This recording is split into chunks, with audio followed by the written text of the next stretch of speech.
Lion Cubs, it's Mrs. Oberg here. Today we're going to be practicing some math. And for our math today, we're going to talk about balancing a scale. And you might be thinking, what does that mean, balancing a scale? So sometimes you don't see scales like this much anymore, but old scales you'd have to balance so they were equal and the same. I'm going to show you a video of a balanced scale, and then I'll show you how we're going to use math to help us balance a scale.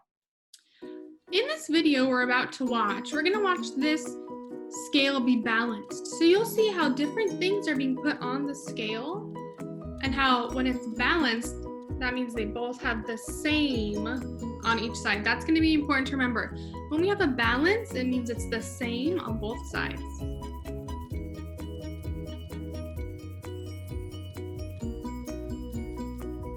So you can see when he puts that weight in, it drops. So now there's more on one side.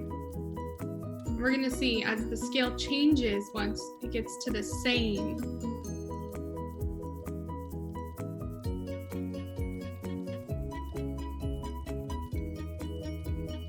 Ooh, and you can see that it's almost even. It's almost at the same balance. So that's going to help us keep in mind with our math how we're going to balance.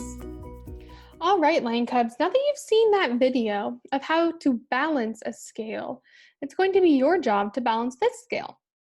You can see on one side of the scale it says 54, and then on the other side of the scale it says 40. If this were a real scale, it would not be balanced because we know that 54 and 40 are not the same numbers.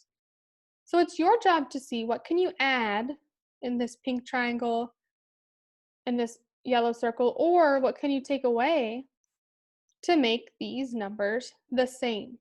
So it's your job to find out how can you balance this scale to make sure that on both sides you have the same numbers.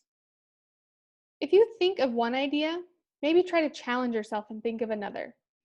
Now that you've seen how to balance a scale and you know what your work is going to look like, it's going to be your job to show your teachers how you are going to balance these scales. Try your hardest.